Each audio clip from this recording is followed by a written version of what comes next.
Hello, everybody, and welcome to a special crossover edition between the Locked On Gamecocks and the Locked On Kentucky Podcast. I'm your host, Andrew Lyon from the Locked On Gamecocks Podcast, joined today by Lance Dawe over at Locked On Kentucky. Thank y'all for making both of our podcasts your first listen every day, depending on which fan base you are a part of.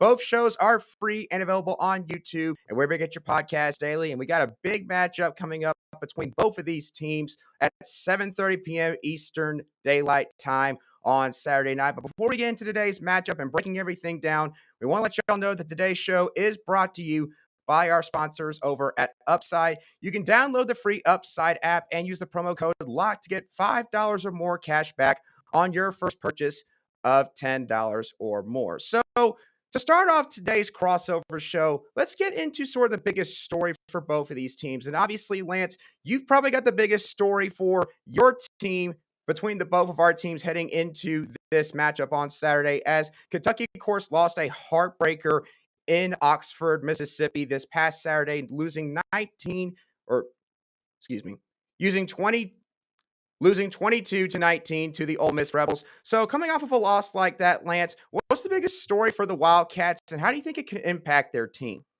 Well, I think the biggest thing for the fan base right now, the biggest storyline heading into this game, Andrew, is how do they rebound? You know, they had several opportunities to kind of win that game in Oxford. They had two trips inside the red zone in the final 3 minutes of that game, I believe. Two fumbles by Will Levis. Mark Stoops said that he believed the Wildcats had played well and they had opportunities to take that victory and just came up short, and they shot themselves in the foot over and over and over again. I think the biggest storyline for the Wildcats heading into this one is how do they clean those things up moving forward? Because I think there's a lot of frustration in the fan bases, which is weird to say given that it's Kentucky football, right? It's not been like a perennial powerhouse over the last couple of decades, but there's frustration saying, oh, well, the dream season's over, or, oh, well, we can discount this, we can discount that.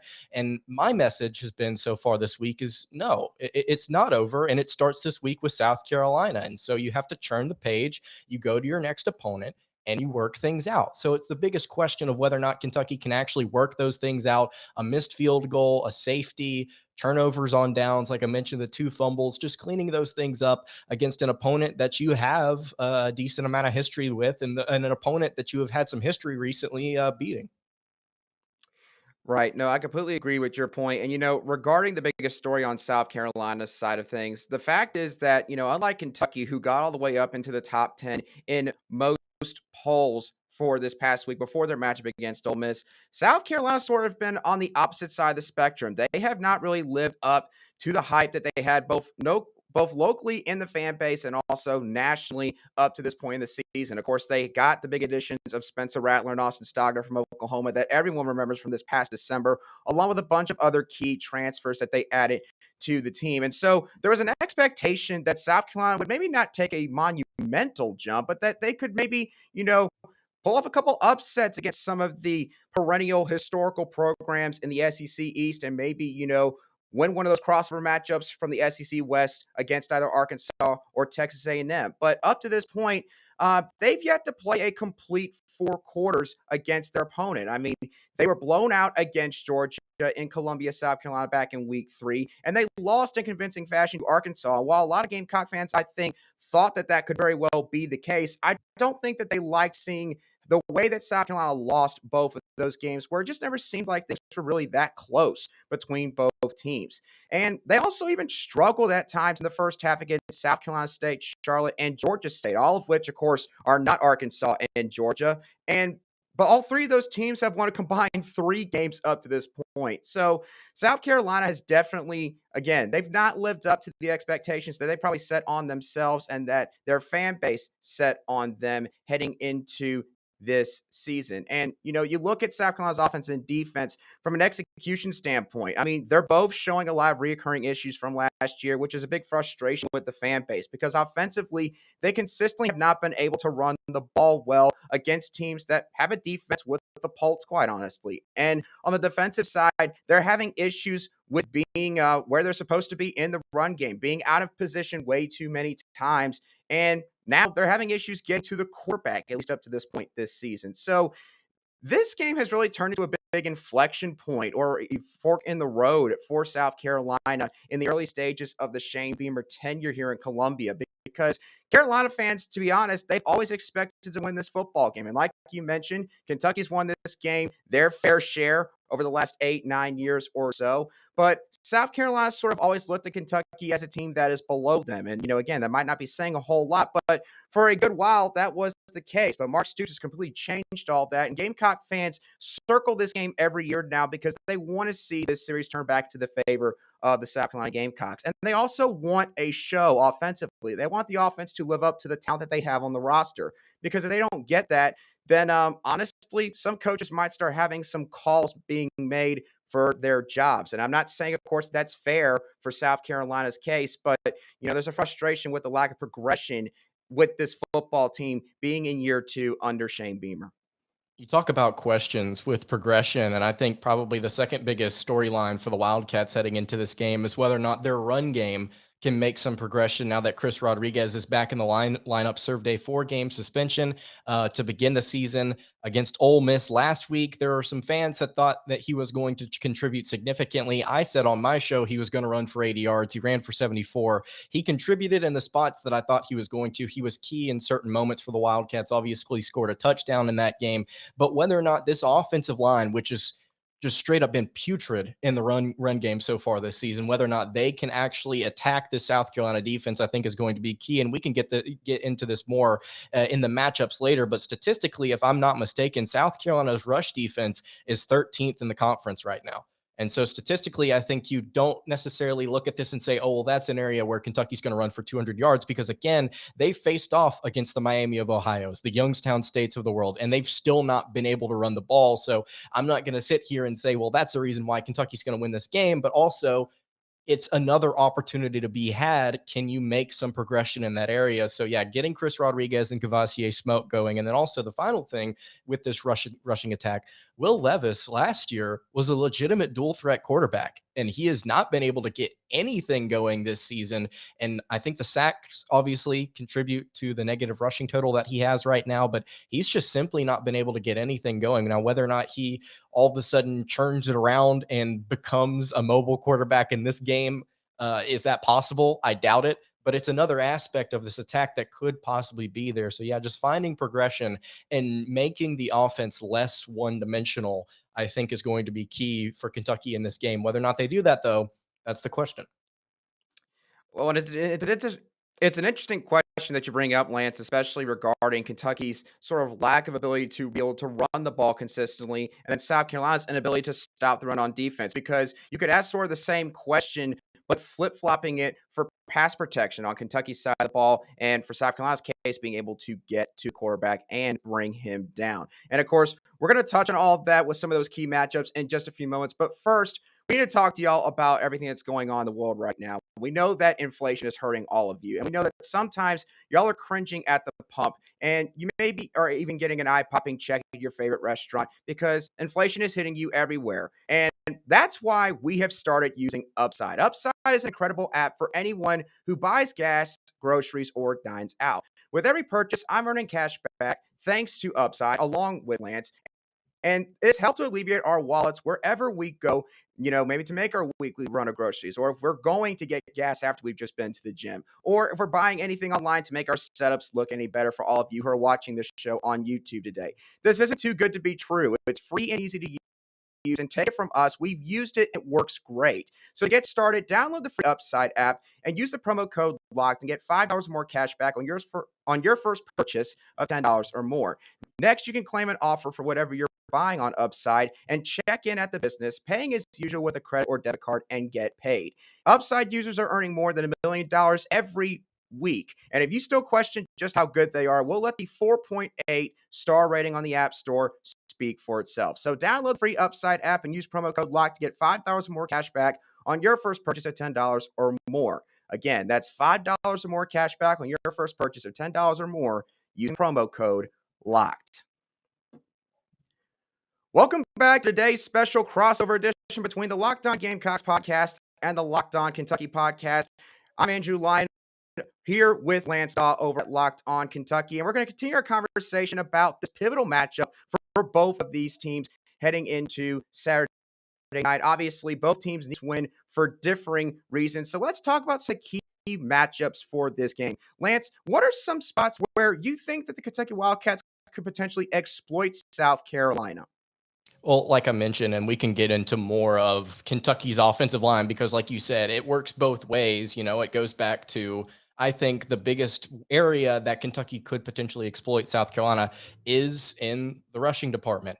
Chris Rodriguez, like I mentioned, is going to be the primary back in this game, but he's not the only guy on this roster that can make a legitimate impact on the ground. Cavassier Smoke, despite all of the inconsistencies up front, he's averaging a decent yards per carry number so far this season, and he's that speed back complementary to C-Rod. So if Kentucky's not necessarily able to get things going in between the tackles, I think finding opportunities on the outside with Smoke are there to be had in this game. It's just the question of whether or not Kentucky actually goes out and makes that execution happen. I think that truly is one of the biggest statistical question marks in this game is how many rushing yards does Kentucky have? How many attempts do they have? And what is their yards per carry average? If they can get a decent yards per carry average and actually establish the ground game, it's going to do a couple of things for the Wildcats. First of all, obviously, it's going to help them control the pace. That's something that Mark Stoops has said is part of their offensive identity.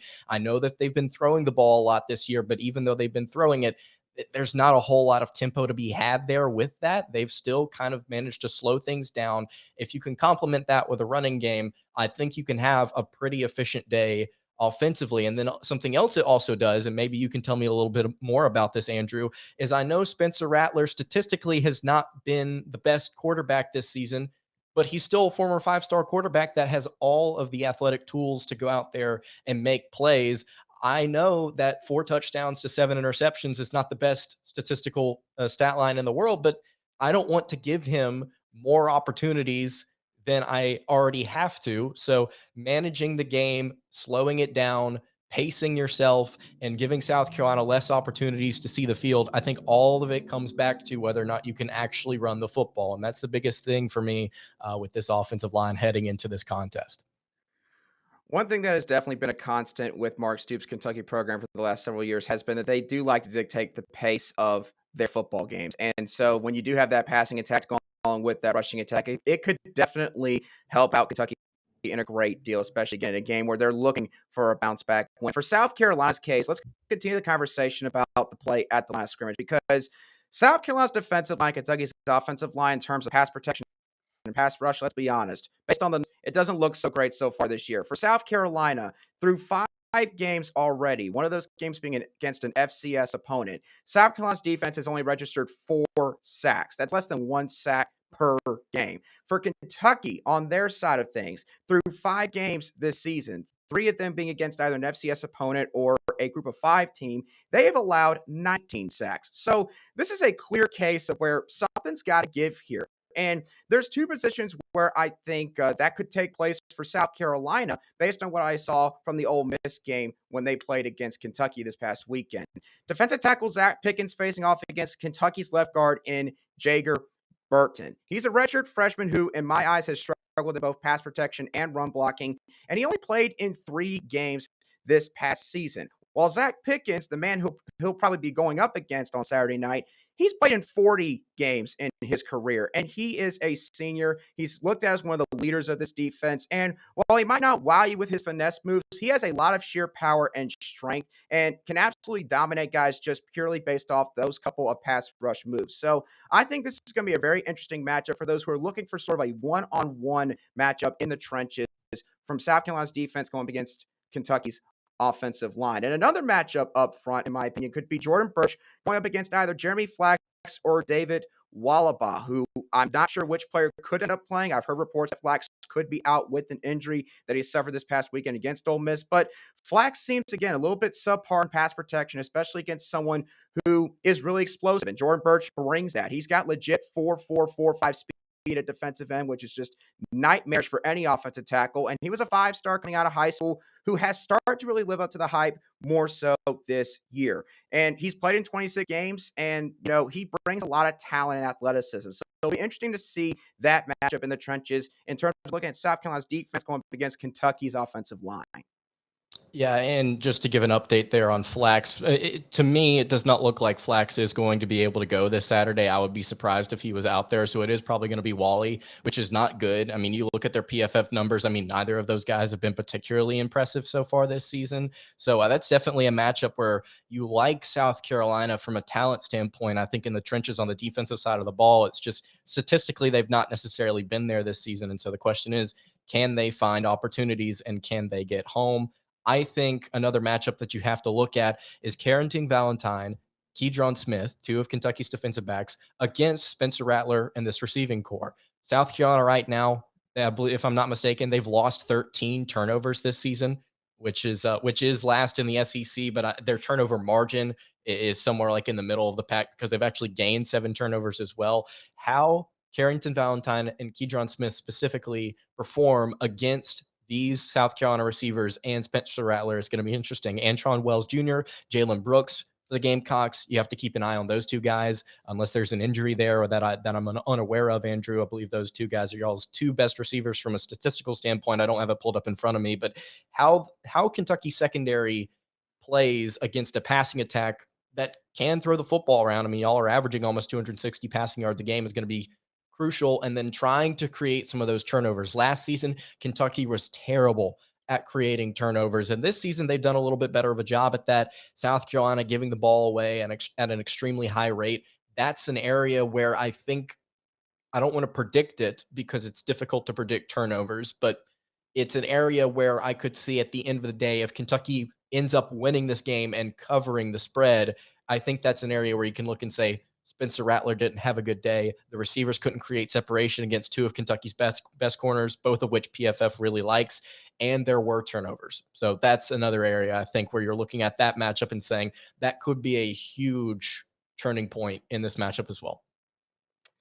Right. I completely agree with you on that because that was going to be a talking point of mine as well. Because when you look at South Carolina's skill position, South Carolina fans would tell you this first and foremost. Regarding the wide receiver spot, they felt really confident in this position heading into this season because they thought there was a lot of depth here. And so far, you are right. Antwan Wells Jr. and Jalen Brooks have been by far the best receivers out wide for the Gamecocks. Been a little bit of a shocking season for Josh Vann in terms of he has not made a whole lot of productive plays on this offense. And again, there could be a whole lot of factors that are playing into that. But the bottom line is South Carolina, I think everyone would agree they've got talent out wide. But the question is, can they make things happen? Of course, Brad White being the defensive mastermind that he is with this Kentucky defense, does he draw up some schemes up front that tries to get a lot of pressure on Spencer Rattler? I think that Kentucky's only got 6 sacks on the year on defense heading into this contest. So if you can pressure Spencer Rattler, I can tell you this much. You're probably going to force him to make a really bad decision because Spencer tries to get the ball out one way or another. So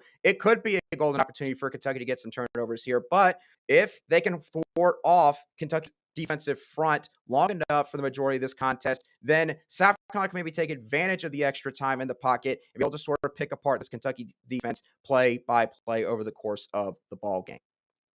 Tell me about this South Carolina offensive line here real quick, Andrew. Tell me how they're doing in pass protection right now. Has that been maybe an issue as to why Spencer Rattler's been so turnover prone? Is it too much pressure? Is it a lot of guys being sent in his face? What's going on there?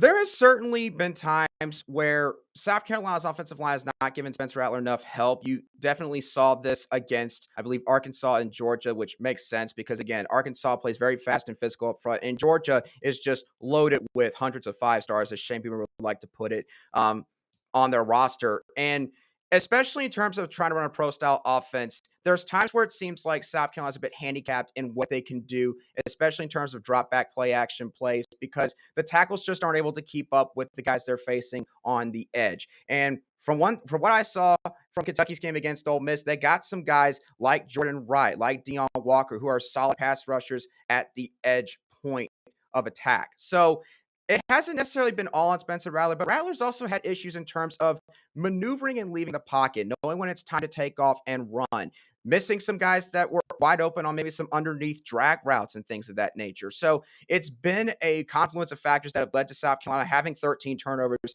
through 5 games. And of course, there's been a bunch of fumbles as well from the running back unit. And, again, South Carolina's got to get that cleaned up. There's no question about that because it doesn't really matter what the talent on paper is and maybe, all the other factors that could lead to you potentially winning a football game. If you can't hold on to the football, you're more than likely going to lose the game at the end of the day. I think the final thing I would have to say here about matchups is you go and look at special teams, and it's something that a lot of people I don't think really discuss whenever they're breaking down individual games. I think you've got to look at Kentucky's kicker, Mark Ruffalo, and the matchup is against himself. He's not been necessarily good so far during his fifth year with the Wildcats, and he's had his ups and downs kicking extra points and kicking field goals. And look, Kentucky right now, 13th in the SEC in red zone conversion percentage. They're having a hard time whenever they get down there actually punching it into the end zone or coming away with a field goal. If South Carolina is able to bend and not break in this game, Kentucky is going to have to rely on Matt Ruffalo to actually make some kicks this week. The question whether or not he can actually do that. So I think that's the final thing I would have here in terms of matchups is Kentucky's kicker against himself. Can we get those extra points whenever the offense is not able to get it into the end zone? Welcome back to this special crossover edition of the Locked On Gamecocks and Locked On Kentucky podcast. Once again, I'm Andrew Lyon with Locked On Kentucky podcast host Lance Dawe, giving y'all our final thoughts on this matchup heading into Saturday night. So, Lance, we've talked all about the matchups that both of these teams have going in their favor. We've talked about the big story and the have for these teams heading into this contest. So, when you look at this game from a bird's eye view over the course of 60 minutes, how do you think this game is going to play out, and what do you think the final score is going to be for this contest? Well, I like the fact that this one's in Lexington first and foremost. I like the fact that Kentucky is playing at home in this game and not on the road. South Carolina in need of a momentum building game, right? Like you mentioned, not necessarily playing the most complete football right now. If this was in Columbia, I would have some major concerns about whether or not Kentucky could actually go and pull this game off because we've seen Kentucky start really slow against, I would not say, okay, take this as you will, Andrew, and this may be offensive. Kentucky's favored by what? 9.5, 10 in this game, according to Bet Online. It's a Yes. game that Kentucky should win. In games against opponents that Kentucky should beat, they have started off slow or incredibly slow. It does not matter who the opponent is. South Carolina 100% has an opportunity to go out and win this game if they don't make mistakes and they're able to take advantage of some of Kentucky's injuries that they have on both sides of the ball. And Kentucky has another day on special teams where things are just all out of sorts. South Carolina can absolutely win this game. But as of right now, I like the Wildcats and what they're doing with Chris Rodriguez back. I don't expect him to go off in this game, but I do expect him to be another factor in this offense like he was last week against Ole Miss. I think you're going to see him start to kind of get back into the rhythm of things. And I don't want to necessarily say that's the end all be all for the Wildcats that, oh, Chris Rodriguez is back and he's going to win us this game. But it truly is one of the biggest things in this matchup. I think it could decide whether or not the Wildcats cover in this game, whether or not he's able to find the end zone once. And so I think my final score right now, 31-21. Bet Online has this line at 9.5 in favor of the Wildcats. I'll say they barely cover, and I think the over hits there, the over under at 49 points. So I think Kentucky does get this game under wraps. And I think statistically and then on paper, there's too many things going against the Gamecocks for me to sit here and pick my team to lose at home. So I'm more than willing to pick the other team when I think the other team is better or they have momentum or they have mismatches that they can take advantage of against the Wildcats. But in this game, Andrew, unless you can talk me out of it, I think Kentucky does find a way to cover in this game. Well, unfortunately, Lance, I am going to agree with you on the fact that I do think that Kentucky's going to win this game at the end of the day. I've got a lot of concerns about some minute issues that South Carolina's got on both offense and defense, and I feel like that's sort of been hidden away from a bunch of other fan bases for the last couple weeks because of the fact that South Carolina has, again, been able to play games against Charlotte and South Carolina State. Obviously, games that are not going to draw the biggest of the most viewership out of all the football games you can watch on a Saturday. Well, Kentucky, of course, kind of had the same deal, but more so at the beginning of the year. So, Lance, it is interesting because it does seem like that both of these teams sort of have some flaws that had not really been exposed to a great degree yet, or at least over the course of, 2/3 to 3/4 of the season. So I think that this game between South Carolina and Kentucky, it's going to be a game where you're really going to see, like, okay, what are some of the things that we can rely on? Who are some of the players that we can rely on going forward? And where do we need to have some concerns? Where do we need to maybe try to go back to square one regarding maybe some of the problems we're having here or there? And for South Carolina right now, they have their bye week coming up after the Kentucky game. And Kentucky has been known as a team that maybe, again, doesn't always match their opponent on paper in terms of talent, but they're a very, very well coached football team. And unfortunately, from an overall aspect in that regard, I just don't think that South Carolina can outcoach this Kentucky coaching staff for 60 minutes. I do think that South Carolina can take advantage of a couple different areas of concern for Kentucky. Again, you talk about the pass protection on the Wildcats offensive line. You talk about their inability to get to the quarterback. If you can scheme some ways to get to Will Levis, get him to stay in the pocket, get some more sacks, and also protect Spencer Rattler, keep him upright, give him time to really digest everything that's going on the football field, I think you can give yourself a great chance to win this game. And I do think South Carolina will keep this close. But at the end of the day, I think Kentucky's going to manage to pull it out, ironically enough, by a field goal. I think Kentucky's going to win this game by a final score of 24-21. I think there's going to be some ugly portions of this game for both teams, quite honestly, whether it's self-inflicting or the other team just flat out can't get anything done.